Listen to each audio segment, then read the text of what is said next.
Dixit jewellers, जीवनदीप निवास, bypass road, BCS, Shimla.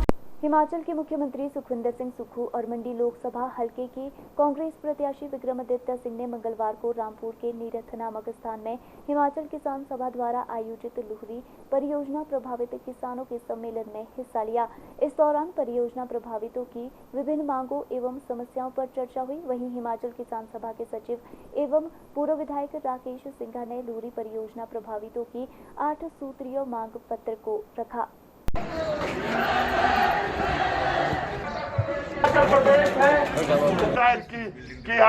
की भूमि, क्योंकि सिंघा साहब का क्या पता, फिर वो कवर में आके नारे लगा दे। तो ये अगर आपकी इनकी मीटिंग अटेंड करनी है तो पहले आने सोचना पड़ेगा कि करना क्या है। तो ऐसे तो नहीं चलेगा ना। लेकिन मैं सही मायने में हम गरीब और किसान की अर्थव्यवस्था को मजबूत करना चाहते हैं। गांव में रहने वाले लोगों के हाथ में पैसा देना चाहते हैं और जो आपकी संपदा है, हिमाचल की संपदा है, उसको लुटने नहीं देना चाहते। हमने 1 साल में भ्रष्टाचार के चौर दरवाजे बंद कर 2200 करोड़ रुपया जनता का बचाया और जनता के बीच बचाया।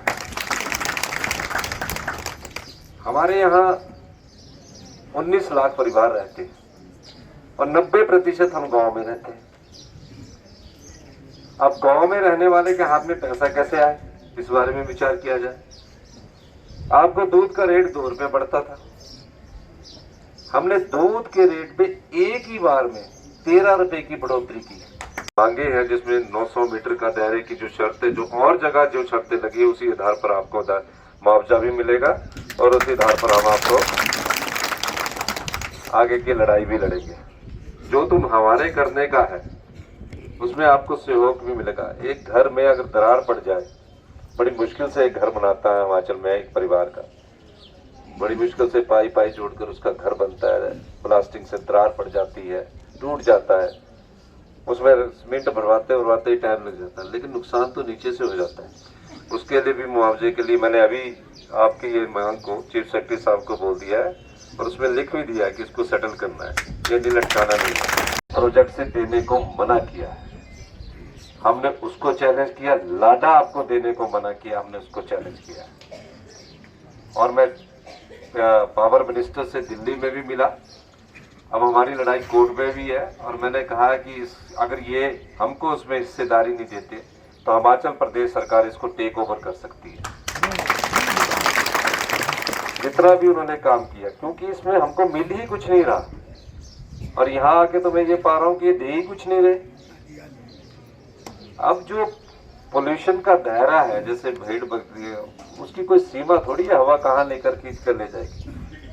चाहता हूँ कि इस विषय को मुख्यमंत्री जी जो है वो सरकार के स्तर पे, प्रदेश सरकार के स्तर पे तो करेंगे ही, मगर इस विषय को हम पूरी प्राथमिकता के साथ आने वाले समय में जब हम चुनाव आपके आशीर्वाद से जीतेंगे, इसके बाद इस इलाके का नंबर 1 प्रायोरिटी मेरी यही रहेगी कि लोकसभा के अंदर हम इस विषय को पूरी गहनता के साथ, पूरी मजबूती के साथ उठाएंगे।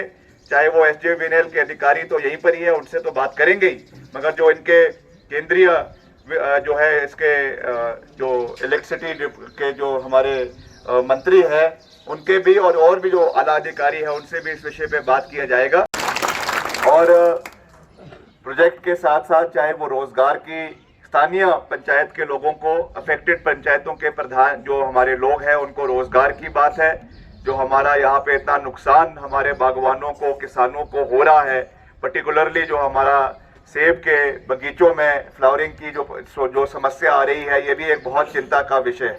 जब आमदनी हमारी कम हो जाएगी, आय के स्रोत कम हो जाएंगे, तो हम कैसे आत्मनिर्भरता की बात करते हैं। एक और ये नारा दे रहे हैं कि हम आत्मनिर्भर भारत बनाएंगे, आत्मनिर्भर हिमाचल बनाएंगे, और दूसरी ओर जो इसमें अफेक्टेड लोग हैं उनके साथ इस तरीके की चीज को करना, मैं समझता हूं कि ये जो है तर्क संगत नहीं है। संसदीय क्षेत्र से हमारे प्रत्याशी है वो सुल्तानपुरी जी है, उनको वोट डालना है। और जो मंडी संसदीय क्षेत्र के जो यहाँ के लोग हैं, इंडिया लाइन्स भी है ना, तो आपने विक्रमादित्य जी को ही वोट डालना है। और ये लड़ाई कोई कुर्सी की नहीं है, ये लड़ाई लोकतंत्र को बचाने की है, जिसकी हत्या भारतीय जनता पार्टी पैसे के दम पर करना चाहती है। कानूनी अड़चनों से करना चाहती है, ईडी सीबीआई का उपयोग करके दबाना चाहती है। ऐसा लोकतंत्र नहीं चाहिए। लोकतंत्र वो है जहाँ बड़े बड़े हमारे पंप बिल ये लेके होर्डिंग लेकर खड़े हो जाए कि ठीक है परियोजना का निर्माण होने चाहिए। ये भी खत्म हो जाएगा अगर ये आए। तो इसलिए आप लोगों से मेरी एक प्रार्थना है कि आपने इस बार कांग्रेस के पक्ष में वोट डालना है। आपने हमारी बात सुनी, बहुत बहुत धन्यवाद। सिटी चैनल के लिए रामपुर बुशहर से विशेश्वर नेगी की रिपोर्ट।